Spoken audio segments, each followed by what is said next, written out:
to welcome Brenda and Joyce Germain. They're coming from the Forrest Kindergarten. They are the teachers. And so I just wanted to welcome them. Hey, thank you. Hello. How was your morning? My morning was pretty routine. How about you, Miss Joyce? Too early for me. So I just wanted to bring you guys in to talk a little bit about the Forrest Kindergarten Program. It's quite unique and special. I think it's quite important for parents to hear about, or parents-to-be to hear about, even just the community in general. And so I just wanted to get a feel of this program and how it started in Listigage. Were you guys the first ones, or where did the ideas come from? How did this program start? Well, basically, Joyce and I went to a professional development session in Fredericton, I believe it was, and there was about a 5-minute clip on a forest program in Europe, and it piqued our interest, but we let it kind of sit for a while with us. And one day, when I was in the class, I was teaching kindergarten at the time, about 7 years ago, no, 6? Almost 7 years ago. I just found that instead of teaching, I was doing way too much disciplining the kids for either being loud or getting out of their seats, or trying to kind of stick to the norms of what a classroom looks like. And I just went into the principal and I said, look, I want to try to take the kids out at least half a day every day.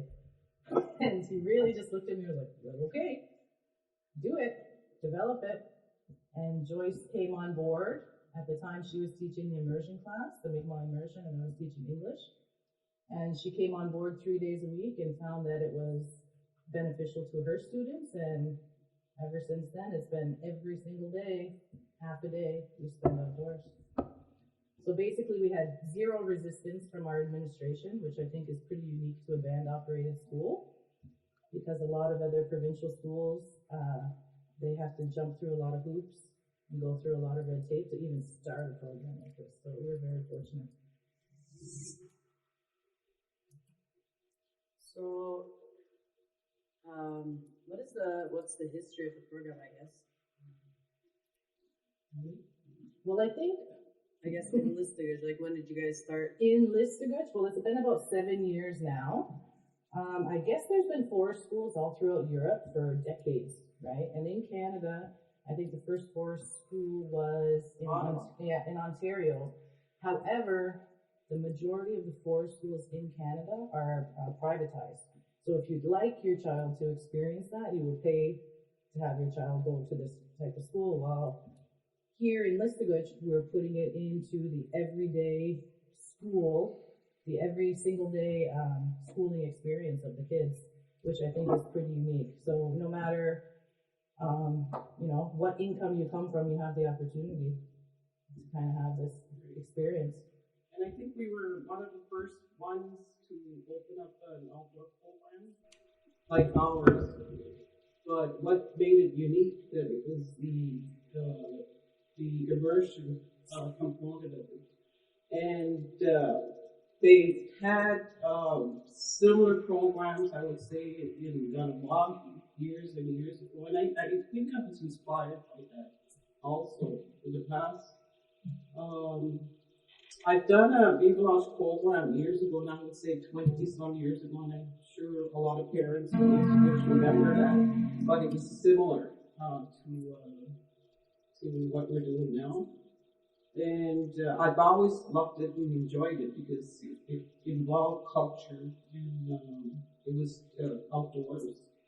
And so now, like I said, Ganawagi was one of the first ones. They had a survival school, they call it, or something. And but as with us in the Maritime provinces in this area, we were one of the first ones that had immersion program in the outdoor people. And there are other schools in the province that you can go, like I said, it's more privatized, where you can choose to have your child go there for, different amount of money. But here we implemented it right into our school system, which I think is pretty unique. We are registered through the Child Nature Alliance of Canada, And if you ever look it up on a computer, you'll see our listing there. It's called the Joyce Kindergarten Program.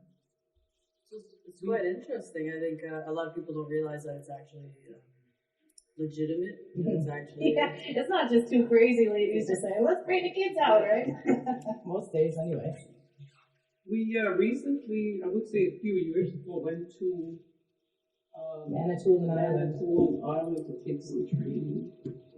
And it was very memorable. We really enjoyed it. We learned a lot. There was a lot of things that we already knew. It was by actually doing.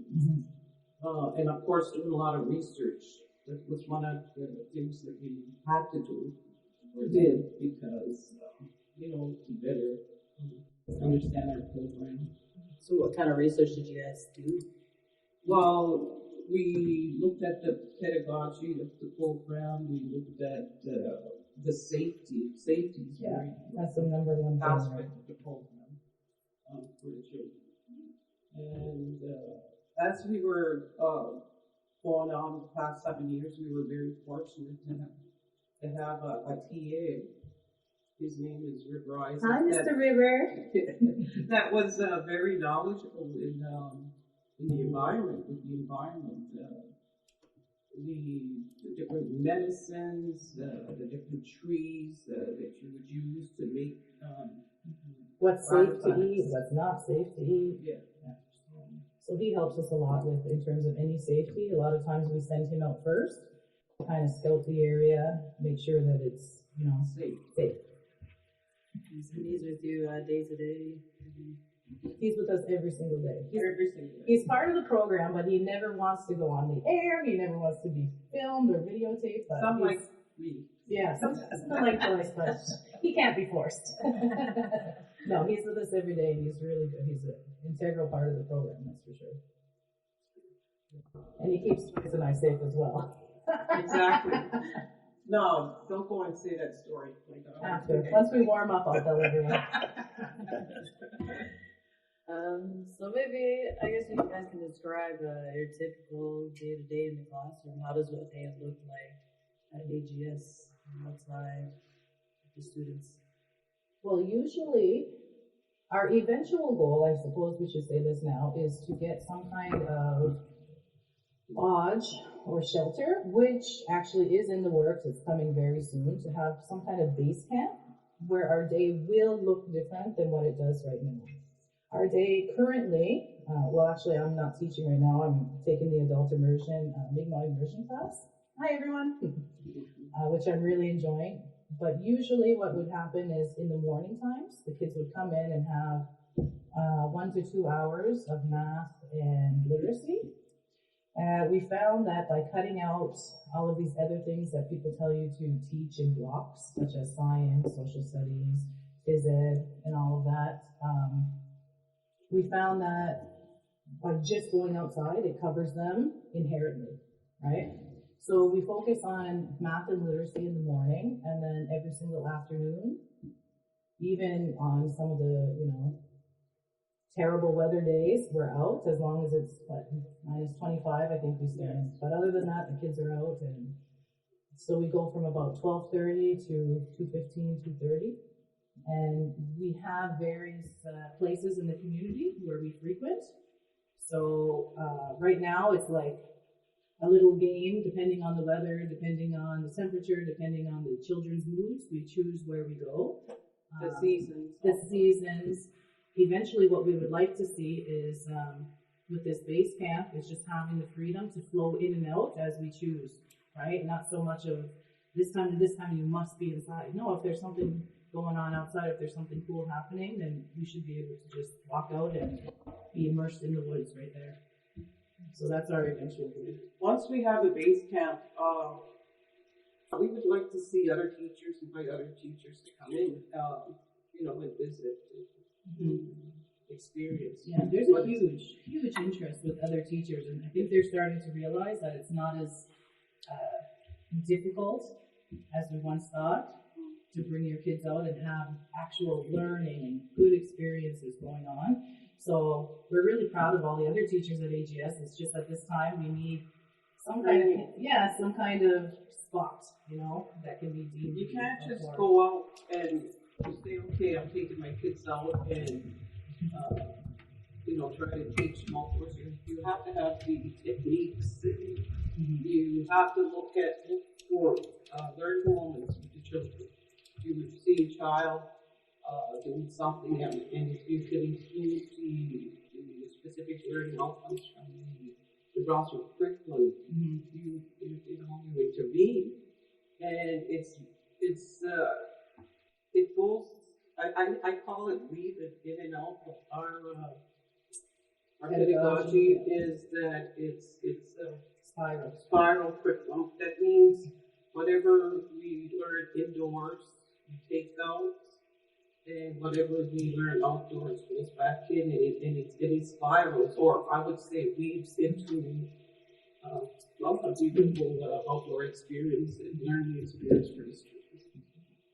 So how do you guys incorporate the language? Is it all day, or how often are the kids picking up? Are they using it? Like how does it differ from another language course to this? Well, we have kind of an interesting story. At first, I was teaching the English class, and Joyce was teaching the Mi'kmaq class, and we were told to kind of separate. Although we wanted to do this program together, we were told to kind of separate because they found that, or they thought, you know who they are, they thought that maybe my class being English would have a hindrance on Joyce's class. But what we found was that actually having my class go with Joyce's class, we saw a lot of learning going on. Just the students teaching the other students, helping me, Joyce helping my students, and eventually we didn't know if somebody that wasn't familiar with our students came and visited the program, they couldn't tell which student was in the immersion class and which was in the English. So we thought that was kind of interesting, and we decided to say, you know what, this program should be Mi'kmaq. This is where kids learn the language. This is where they're going to, learn it. And I think a lot of that is based on discovery. So if a child knows something already in English, what it's called, they're going to always think that way in their heads, right? But when you're on the land and they discover something new, and myself or Joyce is there to tell them in Mi'kmaq what it is, how it works, that's how they're going to remember, that thing. Not in English, but in Mi'kmaq. And myself, being a learner of the language now, that's in the forest really is where I actually believe, like, hey, maybe it's not as hard as I thought it was to learn a language in your 30s. So that's kind of where I got my motivation, really, because it seemed easy. And with this, the teachers learn together, like they share the language. Like, for example, Brenda learns from me, I learn, like we learn from each other. The teacher also could learn from a child. For example, if there's another class that joined us that was in the English program, we've noticed that the teachers were learning the language also. And then we see when we combine, we noticed with her English kindergarten and my Mi'kmaq immersion kindergarten was that my students were teaching her students. And so you see a lot of interchanging language experience between teacher to teacher, teacher to student, student to student. Yeah, all around, it's just a good environment. It's a very healthy environment to use the language. And even just observing Joyce when we're outside, she's much more fluent. She doesn't have to stop and think because literally outside it's been the same, right? It's remained the same for thousands of years. Whereas I think some immersion teachers find it difficult when they come indoors because there's these created words and they have to find words for smart boards and computers and all these things that are, created. So outside it's More natural. Natural, yeah. That's great. Smart board away. Yeah, smart board into it. Something like that. So I guess I just want to touch back this. But what makes your classroom different from other classrooms, from other nursery classrooms, kindergarten classrooms? Well, like I said, I think Listigich really is a leader in education. Whether, day to day, we might not feel that way, but I really think we're leaders in education. There's so many classes now that are trying new things and they're experiencing different things. And I can say a lot of the primary grades have dabbled with the outdoors, let's say. But I think what makes it different is that we're not expecting our kids to, or we're not forcing the kids to learn something on our terms. When you're in the classroom, you have, let's say, units, right? And this unit is going to be patterning, and you have September to learn it. And if you don't learn it in September, well, guess what? Your report card will forever say that you don't know patterning. Where with us, we totally disassembled the curriculum. So we follow a New Brunswick curriculum. We disassembled it. We picked out really good things that we felt were good and important. And we kind of switched it all around to follow the seasons. So now we know that patterning takes place in every single season. And just because a student doesn't learn it in a time frame which an adult wants them to learn doesn't mean that they're not learning it or they haven't learned it. So we always go back, like she said, like weaving in the spiral. And you know what? I find nowadays, being a parent myself, we get so worried about things like reading levels. And my child is not reading. My child doesn't know their math. My child doesn't. And we're putting all of these adult stresses and adult problems on kids. And it's not fair to them. That's why now there's a thing called grade 3 burnout. Can you imagine? For kids. There's really a thing that's in grade 3. They're burnt out. They're stressed. So with us, we try to nurture their learning. We give them a little push that they need, but at the end of the day, a child knows best what they need and what they're going to learn. And a lot of times, the only thing you need for a child to learn is, one, they're developmentally ready, and two, they're interested. If you get a child's interest, the possibilities are endless. So that's why when we're outside, we don't sit and say, everybody listen to one person, come listen to me, right? It's, okay. Let's do math. Yeah. Right. No, it's whatever they find, and guess what? They find something and they run to us. And they come and ask us about it. And we have about 5 minutes for a little lesson and then they're gone again. I'll give you an example. If parents are worried about whether if we're teaching them outdoors, or parents or community, or how is it being done? Well, like for example, I've had experiences where a child decided to just lay on a fresh, fluffy snow or on the snow and decide to start writing his or her name or a number. As a teacher, I would always look at it as a learning moment, and I would intervene or ask questions. It's more like inquiring things. Like, what are you doing? What are you writing? So when we keep asking them questions in the language, I too at that time can assess them, whether they know that number 5, are they just drawing it or writing it, or do they actually recognize that number? So I'm always there, or they would take pebbles and count. Or we go to civil, they take a big rock and they start writing names or numbers or drawing on the rock. Like we all did when we were little. So, so they do learn outdoors. And there's different ways to count. And this would be the same child that if you sat them down in the class and said, this is what we're doing right now and you can't have playtime or you can't do this until you're done, they're just going to completely shut down. It's not that they don't know this concept, but as soon as you force somebody to do anything, even as an adult, we don't like being forced to do anything. Like being forced to do this morning. Hey, look at you now, Joyce. You're flourishing. Yeah, so I think that's the biggest thing is, and honestly, I know one of your questions was about parent support. We've never had in Listigich so far, on some wood, a parent really oppose this program. They've all been really well received. We've been well received, and they've been supportive.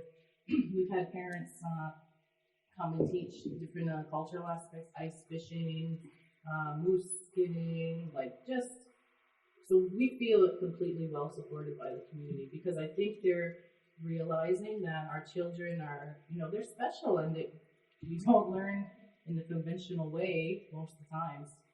So I think that we're helping with, mental health of the kids as well. And not only our mental health as teachers, right? I'm not in the classroom saying, sit down, please don't do this, don't do this, don't do this, because really you're not teaching anything. You're just driving yourself crazy in the class, really. I mean, you guys also use the language you speak Mi'kmaq in the classroom.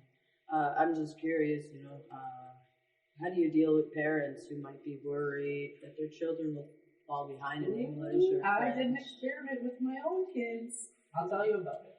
I actually, 4 years ago, was one of those parents that thought that my son being in Mi'kmaq, it would hinder him in English, right? So for 4 years, I, on purpose, didn't teach Jagger any English at home. The best I would do is, read books, or if he was interested, I would go with that. But I never sat him down and made him read, or I never sat him down. And in grade 2 and 3, he's in grade 4 now. So in grade 2 and 3, I was kind of getting worried because I'm like, oh my gosh, there's kids in kindergarten that can read English better than him. And I actually had a moment of panic. But then I said, you know what? There's no way that a child that can begin to read Mi'kmaq, can speak Mi'kmaq, can write Mi'kmaq is going to be behind ever in life. It's just not possible. So this year, finally, because he was interested in learning English, he self-taught. So he may be a little bit behind his peers that are, exposed to English every single day, but he's not going to be, nobody ever says, well, when did you learn how to read? Oh, kindergarten? Oh, grade 3. With my Right? experience, As an adult. With my experience would be my grandson. Yep. He went through the whole program. Mm-hmm. One of the concerns, and I always told my daughter, I said, don't worry, you'll catch up, and that the teacher maybe alarmed when he first goes in and said, oh my God, this kid doesn't know anything. Yeah. How are we going to get this kid to get caught up with the English program? Well, my grandson, after 2 months, he was up to par. He didn't have a problem with learning the English language, and we all know that the English language surrounds us, and I think it's all over the world. I mean, I've seen English as a primary language for a lot of countries, even Canada right now. And I really believe that anyone that learns a second language, we must say that our Mi'kmaq language is our second language for the kids. In my case, it's my first language. But it is possible to get caught up with the English. It's not even about getting caught up. It's once they become adults, they're going to have Mi'kmaq, which is, super important, I think, and they're going to know their language and they're going to understand it way better than we did as kids. To this day, my grandson still remembers his language. He practices with me, and we can carry on a conversation for whatever he replies in Mi'kmaq. And I talk to him in Mi'kmaq. So for anyone that never forgot it. For anyone that's scared to put their child in Mi'kmaq because they're afraid of learning English, I would put those worries to ease and don't compare them to kids that are in the English system. It's just not fair. It's just because they haven't had the exposure. When you learn to read and you learn to speak, those same concepts as English, are happening in the brain. All of the same wires are being connected. So it's just due to exposure. And honestly, I'm more proud that Jagger can speak a little bit of Mi'kmaq than read 10 books in English. I just found it funny because I was in French immersion. Mm-hmm. We had English like 30 minutes twice a week. Yeah. Nobody was concerned about my English. Yeah, nobody was concerned, but I think there is a concern with parents. They have this notion that, well, they're not going to use Mi'kmaq. It's not going to get them a job. It's not going to help them be successful. But when you turn it around, like even for my journey learning the language, it's helping my mental health. It's helping me be proud of my kids in the language. So there's a lot of other things, you know, you can debate this day in and day out, but at the bottom, you know, at the end of the day, these children are learning a language that only a few thousand people in the world know. That's kind of crazy when you put it into that kind of perspective. And that's pretty unique. I just love how it ties into the land, like when you guys go out, call it Forrest Kindergarten, right? Yeah. You go out in the land.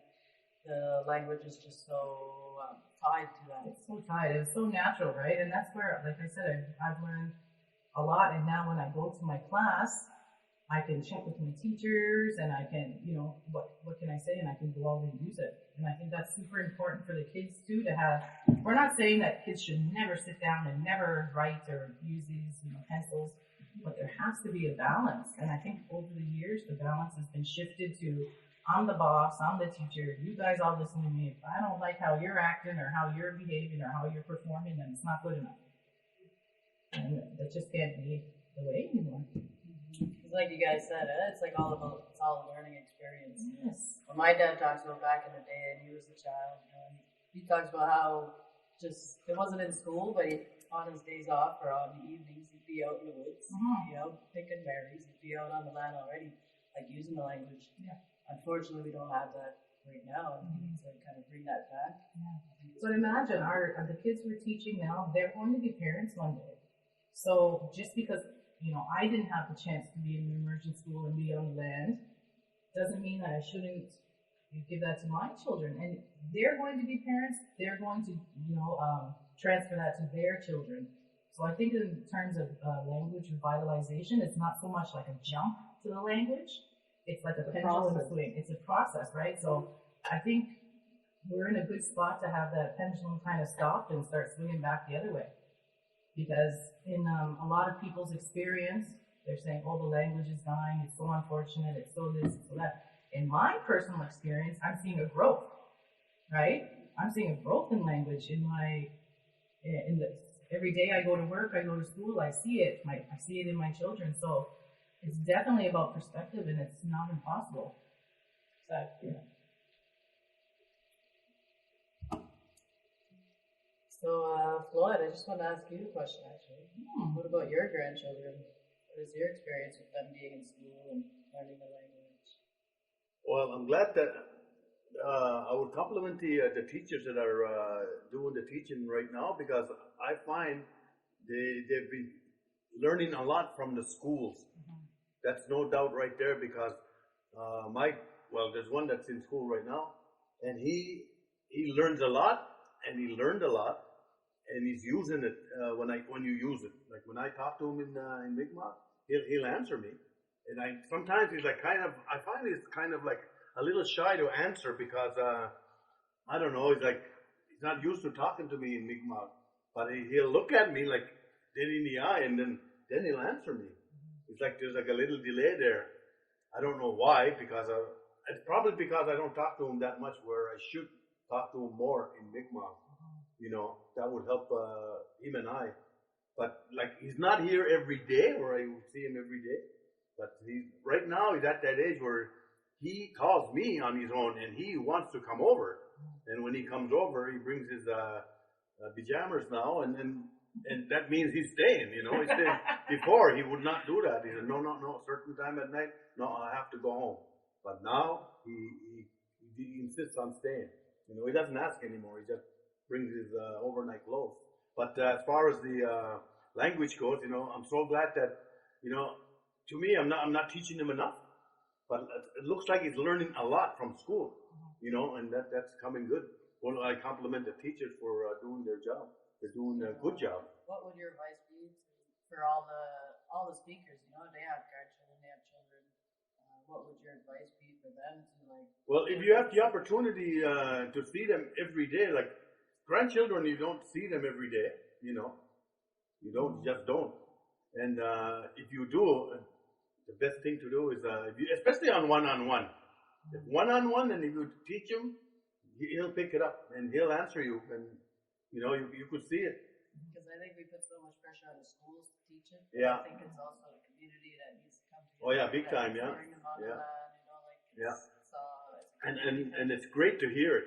It's great, but It's great to hear it from your own kids, or I mean, your own grandchildren. But to me, it's still not enough. We need to push it a little bit more. But I imagine that it'll be like natural, like it was for us growing up. You hear it all the time. It's like we didn't even know what English was, you know. And finally, we learned all our English in school.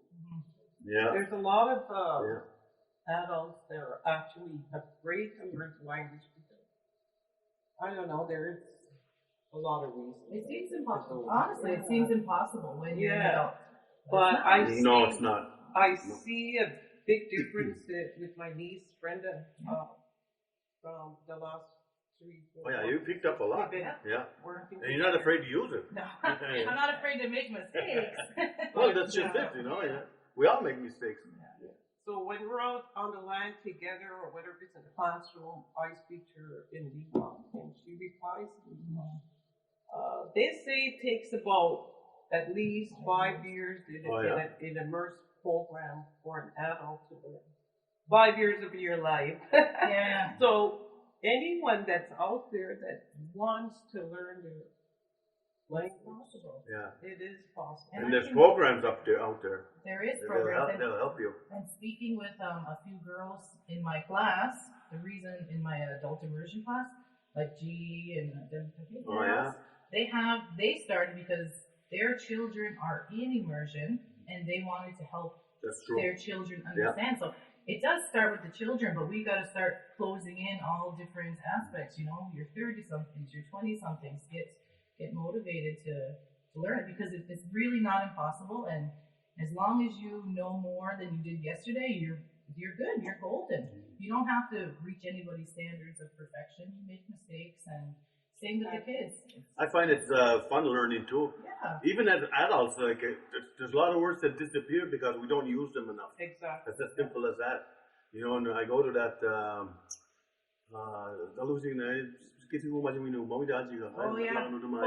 Focus group. Yeah. I never can remember. They've canceled us out twice already. Yeah. So, but last time because of the storm, so was this. But anyway, I love going to that thing. I love going to it. You walk in there, you know, you're going to learn something here today. Yeah. But words that have disappeared only because we don't use them enough, like words like that. And it's great to hear them again. It's like sometimes you hear it, like, what the hell does that mean? You know, and you try to figure it out, and you pretend you know it, like, but you don't know it. And then you all you got to do. That's why we're there. Ask. You know. And I think a safe place to start for any adults that want to start learning is with the kids, because they are no judgment. Like when I speak to children and I try, they just look at me like, you know, normal day, everything's going fine. And sometimes they'll correct me, but there's never a judgment there of how much of the language I know. And honestly, if you talk to people my age, they will say that they don't speak because they're afraid of getting made fun of. But I hear that a lot. But I've never once been made fun of. I think that's in the back of our psyche because, you know, we're so scared to use it and to be wrong. But I've never once, well, maybe I didn't understand. But either way, you know, people seem genuinely surprised when you speak or when you're in the grocery store, and, you know, just have your kids say "Wallah" to the cashier instead of "thank you." Simple things that you can start. Sometimes the cashiers tell you that. Yeah, important guy, right? So it's good to hear. Yeah. Well, this has been great. We actually went overtime. You guys are as usual, Joyce. Joyce will be late for work today, just so everyone knows. Again. Oh, yeah. No, you guys have been really great today, and I really enjoyed talking with you and learning about the program. I feel like parents shouldn't be worried. They should. I mean, I don't think they were originally. Well, usually the parents were worried if once they get into grade 1, what's going to happen. But I'm pretty good friends with the previous English grade 1 teacher, and she said she can find no academic difference, 0. So the socials, but socially, she says they're better, more empathy, and they're better critical thinkers. But academically, I'm sending the same basic students going into grade 1 with an hour to 2 hours of actual academic learning. compared to 7. All right, ladies. Well, I should let you go back to the office, to the classroom. Back Back to there. the woods, yeah. This Back is where to the woods, yeah. we're gonna do one show all in Mi'kmaq though. All in I'll May. That'd be more interesting. Yes. Not that this one wasn't interesting. Hey, that could be a goal, right? Yeah. I mean, even half, you know. Yeah. I think we could have. We could have done it here right now. We could have. We I could was have. a little nervous. Yeah. He's glad to get Yeah. And then They school got picked up a kicked. lot. Yeah. His first day at school in Mi'kmaq, Yeah. live. Be back Friday morning at 7:50. All right. Alrighty then. Well, So in the meantime, I want to thank everyone that's in here today. Brenda, Joyce, Cammie, and we're gonna continue with our morning show. And this is Floyd Metallic. It is 8:27. We did a little bit of overtime, and hopefully one of these days when these guys come in here, we're gonna do a show at least half in Mi'kmaq. So this, we'll challenge each other, and so we'll take it from there. In the meantime, we're gonna play my favorite good morning song, so everybody can know that it's the start of my day.